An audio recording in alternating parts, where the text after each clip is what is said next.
Morning was beginning to appear on the horizon, painting the sky with soft shades of orange and pink. Around Mount Golgotha, a crowd gathered, anxious and restless. In the center of that arid scenery stood the cross where Jesus would be crucified. Among the Roman soldiers, the centurion stood out, an imposing figure who watched every movement carefully as the preparations for the execution unfolded. The following moments would be marked by an overwhelming intensity, forever recorded in the memory of those who were there. Suddenly, the earth began to shake violently, as if the world was on the verge of collapse.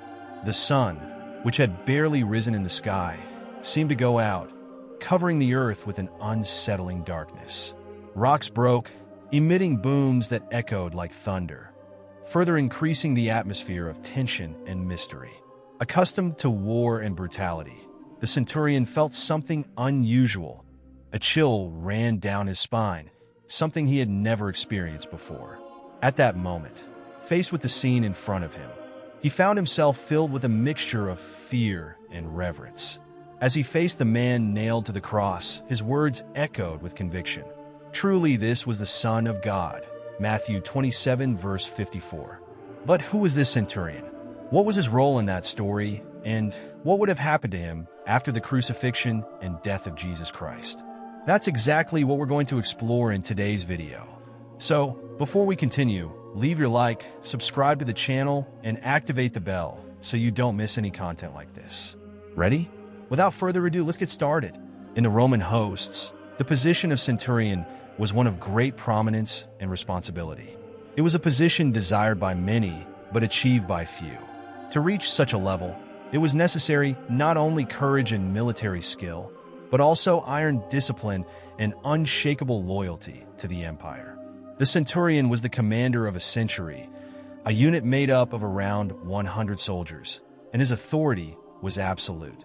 Within this context, as a Roman officer, he was part of a military machine that often imposed law and order by force, often through brutal methods such as crucifixion. A soldier aspiring to the rank of centurion had to demonstrate not only bravery in combat, but also strategic skill and innate leadership. He needed to be an example to his men, inspiring them to follow his orders without question. Discipline and obedience were fundamental values for a centurion, and he expected the same from his subordinates. The centurion was a respected and feared figure within the Roman army. His bravery and intelligence were admired by his superiors, and his ability to lead men into battle often determined the outcome of a war. He not only commanded his troops on the battlefield, but was also responsible for maintaining order and discipline among his soldiers during periods of peace. During Jesus' crucifixion, Roman soldiers played a crucial role in the execution, following orders and maintaining order during the process. While many of them were accustomed to dealing with convicts and executions, the event they witnessed that day was unusual and disturbing, leaving an indelible mark on their minds. As Jesus hung and agonized on the cross, the soldiers not only crucified him, but also cast lots for his clothes, fulfilling a common practice at the time to divide the belongings of the condemned among themselves. The Gospel of John 19:23-24 details, when the soldiers had crucified Jesus, they took his clothes and made 4 parts, for each soldier a part, and also the tunic. Now the tunic was without seam, woven from top to bottom. Then they said among themselves, "Let us not tear it, but let us cast lots for it to see whose it will be." Despite being humiliated and snubbed, Jesus maintained his stance. Throughout his earthly journey, he faced countless injustices. However, perhaps no moment was as emblematic as his trial and crucifixion. In the face of false accusations, mockery, and violence, Jesus' reaction revealed not only his innocence, but also his divine nature. From the moment he was brought before the high priest and the Sanhedrin, Jesus faced a series of fabricated accusations. However, at no point did he deviate from his serene and dignified posture. While being interrogated and insulted, he remained silent, responding only when necessary. His calm in the face of provocation was disconcerting to his accusers, who expected a more emotional reaction. In Matthew 26 verses 62-64, Jesus is questioned by the high priest about the accusations. His answer is a direct affirmation of his divinity. "You have said so," Jesus answered him. "Yet I declare to you that you will see the Son of Man sitting at the right hand of the Mighty One and coming on the clouds of heaven." These words not only reaffirm his messiahship, but also point to his divine authority. During his trial before Pilate, Jesus faced more unjust accusations, but again his response was one of calm and resignation. Even in the face of the crowd's demands for his crucifixion, he remained serene, refusing to engage in useless disputes or debates. When Jesus was scourged, crowned with thorns and ridiculed by Roman soldiers, he endured everything with dignity and humility. His silent stance in the face of violence contrasted with the brutality of his tormentors, revealing his inner strength and his trust in the Father's will. During his crucifixion, Jesus continued to demonstrate compassion and forgiveness, even in the midst of his own suffering. In Luke 23, verse 34, he says, "Father, forgive them, for they know not what they do." These words show his willingness to forgive even those who crucified him, revealing his unconditional love for all humanity. It is worth remembering that the centurion was close to Jesus, ensuring that the sentence was carried out, while witnessing all of Jesus' actions and reactions. Meanwhile, the surrounding nature began to act unusually. An earthquake shook the ground, causing people to cower in fear. At the same time, dense darkness covered the land, obscuring the sun and casting a shadowy pall over the landscape. These natural events were interpreted as divine signs, highlighting the gravity of what was happening at that moment. Furthermore, after Jesus' death, an even more extraordinary event occurred: the resurrection of saints. As recorded in Matthew 27, verses 52 to 53, the tombs were opened, and many bodies of the saints who had fallen asleep were raised to life. And coming out of the tombs after the resurrection of Jesus, they entered the holy city and appeared to many. This phenomenon further increased the feeling that something divine and supernatural was occurring at that moment. Even for a Roman soldier as experienced and hardened as the centurion, Jesus' crucifixion was an unusual event. Despite being accustomed to the brutality and cruelty of military life, those events were deeply disturbing. They witnessed not only the death of a man, but also signs and wonders that challenged their understanding of the world. The earthquake, darkness, and resurrection of the saints left them stunned, questioning their own beliefs and convictions. Nothing compared to what the centurion saw on that dark day on Mount Golgotha. At that moment, he looked at the man on the cross before him with eyes that went beyond the physical. He recognized a divine presence, something that transcended his human understanding. Confronted with the idea that maybe, just maybe, this man really was the Son of God, the centurion began to question his beliefs and convictions. Even in the face of all the brutality and cruelty he had witnessed throughout his career, Jesus' crucifixion was different. It was an event that challenged all of their pre-established notions of what was possible. The events of that day left a deep impression on his mind. As he watched the crucified man, he muttered to himself, "Truly, this was the Son of God." He let out a deep sigh, as he had never seen anything like this before. Even in moments of torture and suffering, Jesus radiated an aura of peace and serenity that transcended anything the centurion had ever experienced. As he stood there, contemplating what he had witnessed, Jesus' words resonated in his mind. He remembered the unjust accusations, the hasty trial, the angry mob crying out for blood. And yet, in the face of all that suffering, Jesus remained silent, accepting his fate with dignity and compassion. The centurion found himself questioning everything he thought he knew. He had been trained to obey the orders of his superiors without question, but now he found himself thinking about everything. That man on the cross was no ordinary criminal. He was innocent. He was the Son of God. As the crowd dispersed and the sun shone again in the sky, the centurion remained there, lost in his thoughts. He knew his life would never be the same after that day. What he had witnessed on Mount Golgotha would change the course of history forever. And deep in his heart, he knew he could never forget what he saw in that place. In a world dominated by war and violence, the centurion recognized divinity in the midst of pain and suffering.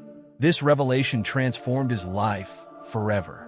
After witnessing the extraordinary events surrounding Jesus' crucifixion, the Roman centurion, whose name would become known in Christian tradition as Saint Longinus or Longinus, experienced a profound spiritual transformation. As Christian tradition reports, the centurion decided to abandon his old life as a Roman soldier and dedicate himself completely to following Jesus. He renounced earthly power and glory in search of true peace and spiritual meaning. His journey of faith led him to a life of service and testimony, preaching the gospel and sharing the transformative message of Christ's love. A curious fact about the centurion is that he was one of the first Gentiles to recognize and proclaim the divinity of Jesus.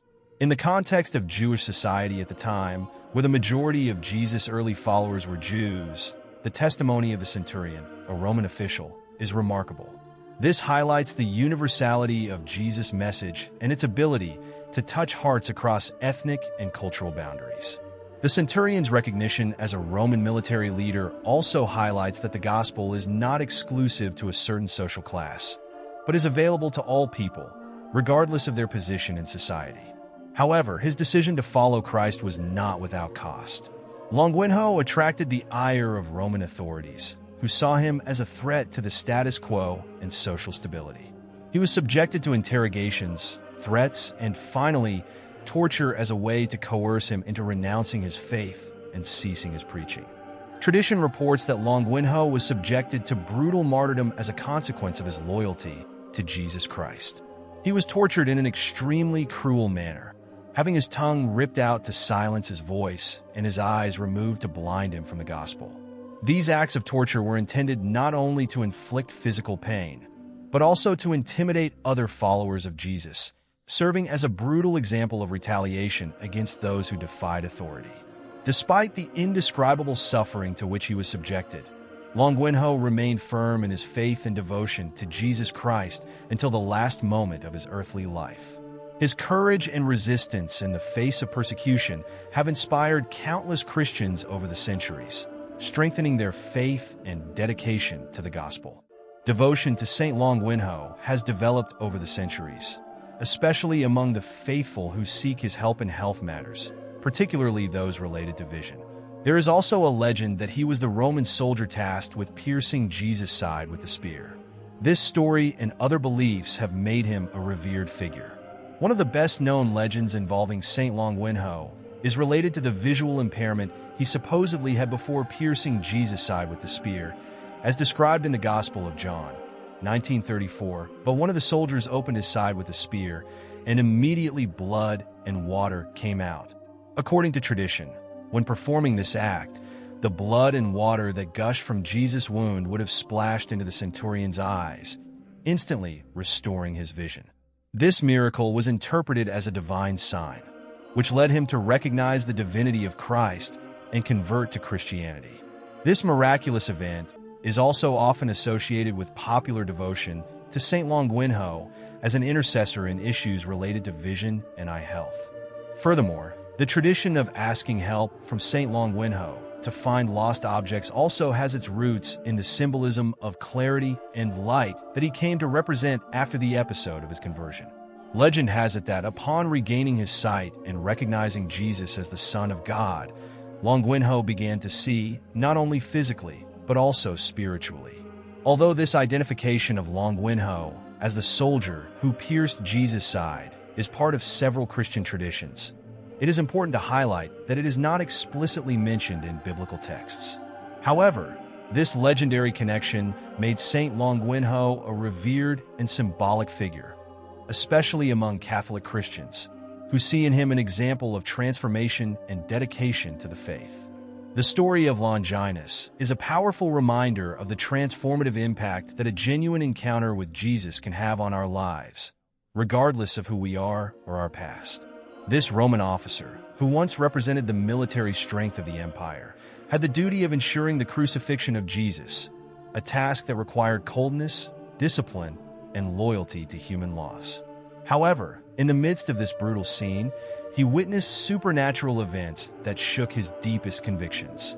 The earthquake, the darkness covering the sky, and the profound silence of Jesus in the face of immense suffering were like a direct call to his heart. As he observed everything that was happening, something inside him changed forever. Then, with courage that went beyond what the situation allowed, he declared, "Truly, this was the Son of God." This statement, filled with faith and conviction, was not just a casual observation or an emotional outburst at the death of an innocent man. It was, in fact, the manifestation of a heart deeply touched by divine grace, able to see beyond what physical eyes could perceive. From that crucial moment at the foot of the cross, the life of the centurion was never the same. He was no longer the man who had ordered the crucifixion. His soul had been profoundly transformed. Stories and traditions suggest that Longinus abandoned his military post, renouncing the glories and privileges that service to the Roman Empire afforded him. He realized that no earthly power could compare to the heavenly calling he had just received. Inspired by the example of Jesus, Longinus dedicated his life to preaching the gospel and serving the needy, bringing light to places where there was once only darkness. His transformation teaches us that no one is beyond the reach of God's mercy, and that the redeeming love of Jesus has the power to heal wounds, break chains, and guide us toward a life filled with purpose, meaning, and spiritual abundance. His testimony of faith continues to echo through time, reminding us that each of us can start anew, no matter how far we may feel from God. The devotion to Saint Longinus, even centuries after his death, reflects the depth of his influence as a spiritual figure and as an example of unwavering faith. He is remembered not only as a man who was touched by the grace of God, but also as someone who actively responded to that call, transforming his life and impacting others along his journey. To this day, he is associated with devotion and divine intercession, especially known as the patron saint of those who seek lost objects. However, his role goes far beyond that. He is also a symbol of renewed vision that an encounter with Christ can provide, opening our spiritual eyes to a new purpose in life. Whether as a protector of vision or as an intercessor in times of difficulty, Saint Longinus remains a source of inspiration for those who, on their journey of faith, seek divine grace and a deeper connection with God. He teaches us that an encounter with Christ is capable of transforming even the most hardened hearts. Finally, the story of the centurion who became Saint Longinus invites us to look inward and reflect on the state of our own lives. Just like Longinus, we are called to see beyond what our eyes can perceive and to seek the divine truth that surrounds us, waiting to be discovered. His journey reminds us that it is never too late to be touched by God's love, and that no matter where we are or how hardened we may be by life's circumstances, divine grace has the power to break barriers, heal wounds, and completely renew us. His transformation is an invitation to let go of the burdens we carry and embrace the abundant life that Christ offers to all who seek him. No matter how difficult or uncertain the path may seem, the story of Longinus shows us that true peace and purpose can only be found when we allow the love of God to transform our hearts. May we have the same courage as Longinus to recognize the greatness of Christ and respond to this calling with faith, dedication, and hope. May we, like Saint Longinus, sincerely recognize and proclaim that Jesus is truly the Son of God, the ultimate proof of God's love for humanity. And as we are touched by this truth, may it not remain just an intellectual understanding, but something that deeply transforms our hearts and the way we live. May this transformation inspire us to be instruments of love, grace, and peace, reflecting Christ's teachings in our daily words and actions. In a world so marked by challenges, may we be agents of light and hope, spreading the same love that Jesus demonstrated for all of us on the cross. Just as Saint Longinus changed his life after understanding the greatness of Christ, may this truth lead us to seek a deeper connection with God and to be a positive influence in the lives of those we encounter. Whether through small gestures or significant actions, May our faith inspire and strengthen those in need of comfort, and may Christ's message touch every heart, bringing renewal and purpose. Let the story of Saint Longinus remind us that no one is too far to be reached by divine grace, and that there is always time to start anew with God. After all, by living with this awareness, we can spread Christ's love, serving as a testimony to everyone around us and making a true difference in the world. This was today's video, and I truly hope that the story of Saint Longinus has added something special to your life, bringing new teachings and reflections that draw you closer to God. By learning more about the journey of this remarkable figure, we can gain valuable lessons about faith, repentance, and transformation, topics that always have much to teach us. If you enjoyed this content, don't forget to leave a like, as it helps us spread this message to even more people. Also, make sure to subscribe to the channel and activate the notification bell so you'll always be notified when new videos like this one are released, filled with stories and reflections. Oh, and I'd love to know where you're watching from. Write it down in the comments. I love hearing how the channel is reaching so many different places and people. Feel free to also share your thoughts about the video. What impacted you the most in the story of Saint Longinus? Is there another biblical character or saint you'd like to learn more about? Your interaction is essential for us to continue growing together. May this content have been a moment of edification and inspiration for you and everyone who watches it. Until the next video, a big hug, and God bless you.